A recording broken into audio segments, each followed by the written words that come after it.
और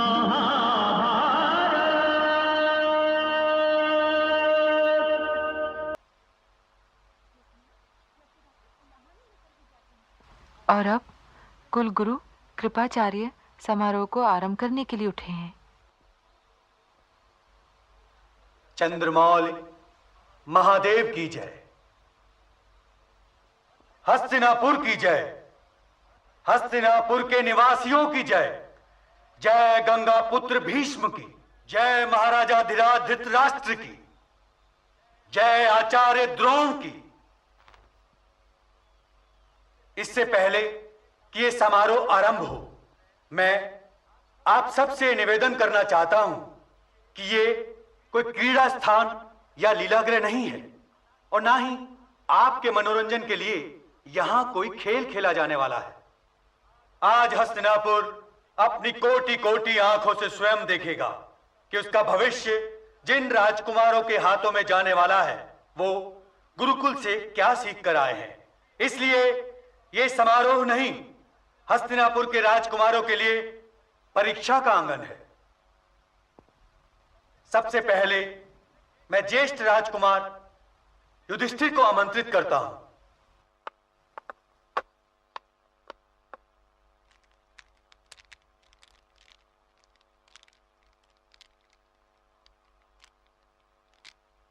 प्रणाम महाराज। राजकुमार युधिष्ठिर,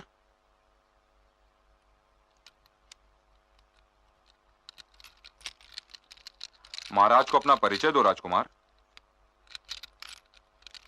मैं ज्येष्ठ पांडुपुत्र युधिष्ठिर हूं महाराज। महाराज कुंती भोज मेरे नाना श्री हैं और स्वयं महाराज मेरे तात। हमने तो सुना है कि हमारा ये पुत्र बहुत लंबा है कुंती।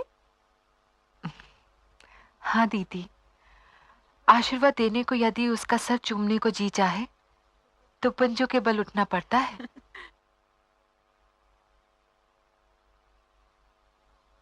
दीदी, युधिष्ठिर आपको प्रणाम कर रहा है। आयुष्मान भव, भाग्यवान भव। ज्येष्ठ राजकुमार युधिष्ठिर ने अपने लिए भाले का चयन किया है, तो इनके सारे अनुज भ्राता चारों ओर से इन पर आक्रमण करेंगे और ये अकेले ही उन सब का सामना करेंगे।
दीदी, आचार्य द्रोण का कहना है कि आपकी युधिष्ठिर से अच्छा भाला चलाने वाला इस संसार में तो कोई नहीं है।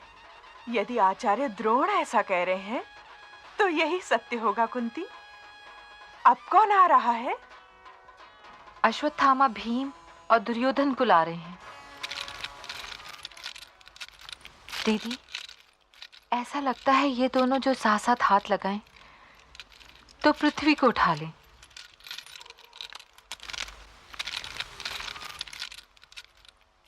अपना परिचय दो ज्येष्ठ गांधारी नंदन। ज्येष्ठ गुरु राजकुमार दुर्योधन महाराज को प्रणाम करता है। आयुष्मान भव। अपना परिचय दो कुंती नंदन। महारानी कुंती के द्वितीय पुत्र, महाराज कुमार युधिष्ठिर का अनुज और आचार्य द्रोण का शिष्य भीमसेन। इन दोनों ने गदा का चयन किया है महाराज।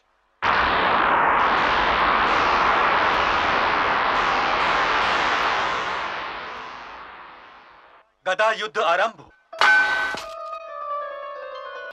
किस सोच में पड़ गए आचार्य?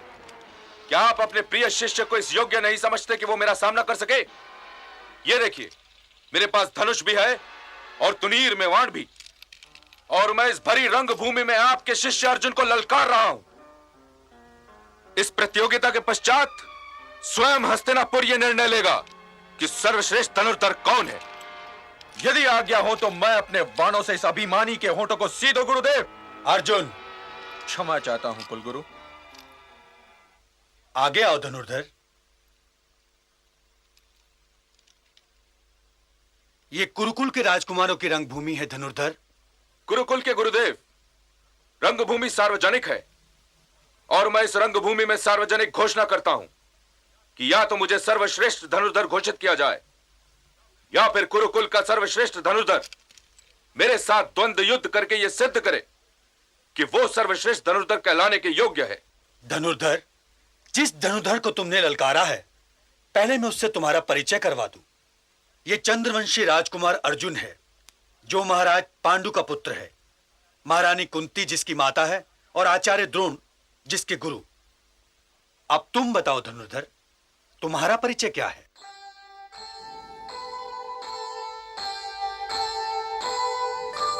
जाने जो बोले नहीं, जो बोले अनजान, कर्ण स्वयं कैसे कहे क्या उसकी पहचान, क्या उसकी पहचान।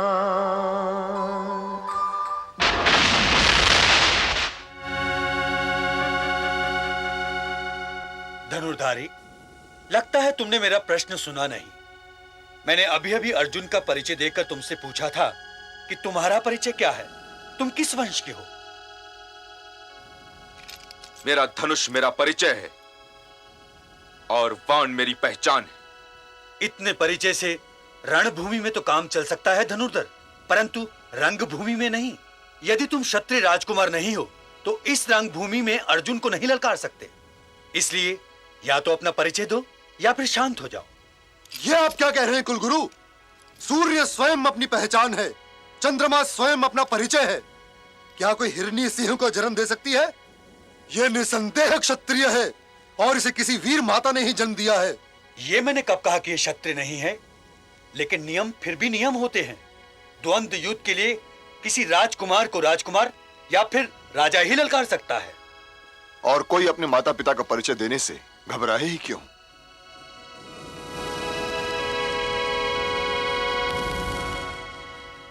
धनुर्धर, मैं तुमसे तुम्हारे माता पिता का नाम नहीं पूछूंगा।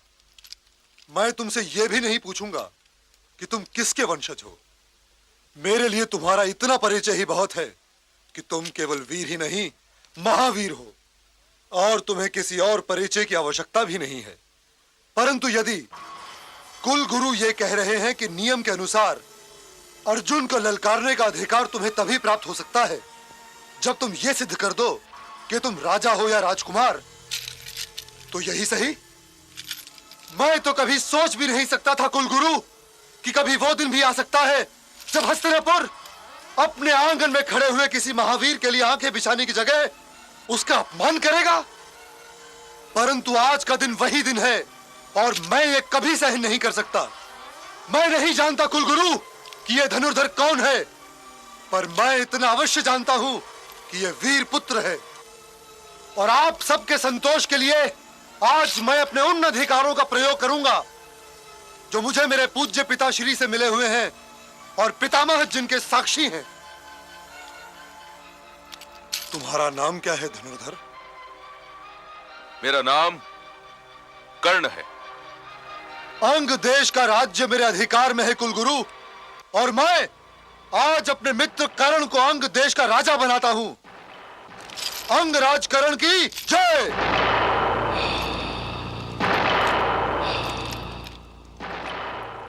मित्र दुर्योधन, तुम्हारे इस अनुग्रह का ऋण तो मैं अपने प्राणों से भी नहीं चुका सकता। आज से मेरा जीवन तुम्हारे लिए, मेरी निष्ठा तुम्हारे लिए और मेरी मृत्यु भी तुम्हारे लिए होगी। मेरे मित्र कर्ण के राज्याभिषेक का आयोजन किया जाए कुलगुरु। क्या आप अब भी गुरु द्रोणाचार्य के प्रिय शिष्य को ललकारने का अधिकार मुझे नहीं देंगे कुलगुरु? अब आज्ञा देने में कुलगुरु को भला क्या आपत्ति हो सकती है? रंगभूमि प्रतियोगिता का स्थान है, युद्ध का स्थान नहीं। इसलिए अंगनरेश, तुम मुझसे प्रतियोगिता की आज्ञा मांगो। जो आज्ञा गुरुदेव। परंतु यदि कभी रणभूमि में अर्जुन और मेरा सामना हो गया तो आप वहां मेरे और अर्जुन के बीच अपने शब्दों की ढाल नहीं रख पाएंगे। गुरु द्रोण का यह शिष्य भी युद्ध ही की आज्ञा मांग रहा है कुलगुरु, क्योंकि उसे हस्तिनापुर की भूमि पर उगाने वाला यह अभिमान का वृक्ष अच्छा नहीं लग रहा। इससे पहले कि यह जड़ पकड़ ले, इसे काट ही डालना चाहिए। क्या तुम्हारे पास केवल शब्दों के वाण है पार्थ? यह धनुष और यह वानों से भरा तुणीर क्या केवल दिखावे के लिए? परंतु याद रहे कि मैं ब्रह्मास्त्र तक तुम्हारा पीछा नहीं छोड़ूंगा। इसलिए अग्नेयास्त्र, वरुणास्त्र इत्यादि को रहने दो। आज केवल वो वाण चलाए जाएं जो छाती के आर पार हो जाते हैं।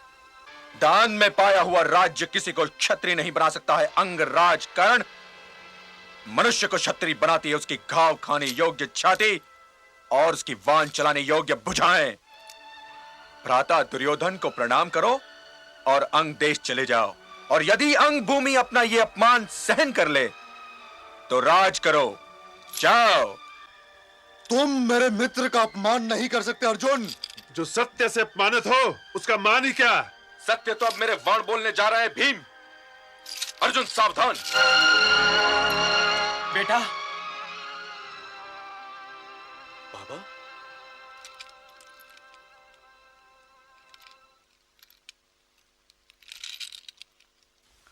विदुर।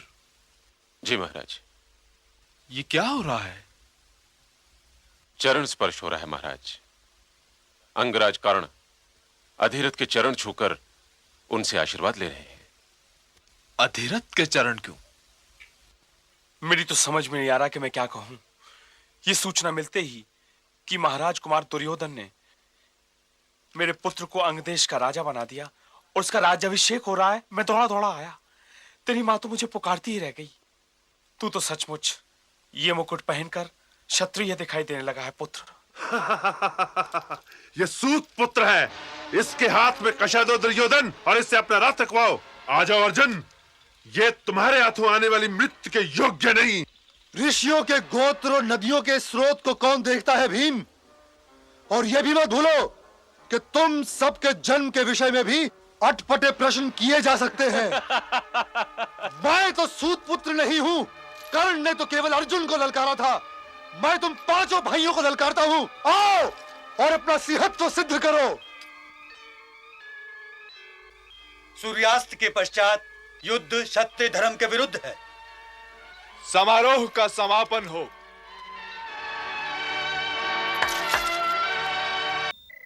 बचपन की बातें भूल जाओ द्रोण। बचपन तो ना समझ होता है। आज तुम भी बालपन की सारी सीमाएं पार कर चुके हो और मैं भी। तुम्हारी समझ में सामाजिक जीवन का यह छोटा सा रहस्य भी नहीं आया कि मित्रता तो बराबर वालों में होती है। कृपाचार्य, आओ कृपाचार्य। प्रणाम ऋषिपुत्र। इतनी रात गए आने का कष्ट कैसे किया कृपाचार्य? अपनी और कृपी की ओर से प्रार्थना करने आया था ऋषिपुत्र। अब तो घर चलिए। अभी नहीं कृपाचार्य, अभी नहीं। परंतु क्यों ऋषिपुत्र, क्यों? मैं कृपी से यह कहकर घर से निकला था कि मैं उसके पुत्र के लिए गाय लेने जा रहा हूं। बिना गाय लिए मैं घर कैसे जाऊं? भगवान की दया से आज हमारे पास बहुत सी गायें हैं ऋषिपुत्र। परंतु वो गाय नहीं है जिसे लेने के लिए मैं घर से निकला था। तो क्या द्रुपद के पास एक गाय नहीं थी?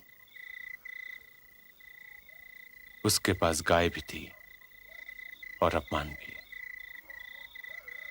उसने गाय तो ना दी, अपमान बहुत दिया। अपमान? हाँ, वो दृश्य आज भी मेरे सामने है। मैं अब भी देख रहा हूं।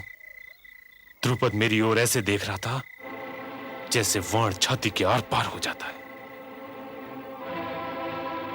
बचपन की बातें भूल जाओ द्रोण। बचपन तो ना समझ होता है। आज तुम भी बालपन की सारी सीमाएं पार कर चुके हो और मैं भी। तुम्हारी समझ में सामाजिक जीवन का यह छोटा सा रहस्य भी नहीं आया कि मित्रता तो बराबर वालों में होती है। मित्रता का अधिकार जताए बिना तुम कुछ भी मांगो। तुम एक ब्राह्मण हो, मैं तुम्हें निराश नहीं करूंगा। बचपन की बातें भूल जाओ। पर आपने वहीं पर द्रुपद को उसकी असभ्यता का दंड क्यों नहीं दे दिया ऋषिपुत्र? यदि वो कोई शत्रु होता तो अवश्य दंड देता। वो मित्र था और मित्र होते हुए भी उसने समानता की बात उठाई थी कृपाचार्य। उसने कहा, ब्राह्मण होने के नाते दान में जो चाहे मांग लो। परंतु तुमने ये सोचा कैसे कि तुम मेरे मित्र भी हो सकते हो? मित्रता बराबर वालों में होती है और यदि मैं उसे बराबर वाला समझता तो अवश्य दंड देता। परंतु अब दंड देने की घड़ी आ गई है। अब तुम जाओ कृपाचार्य, मेरे शिष्य आते ही होंगे। जो आज्ञा ऋषिपुत्र।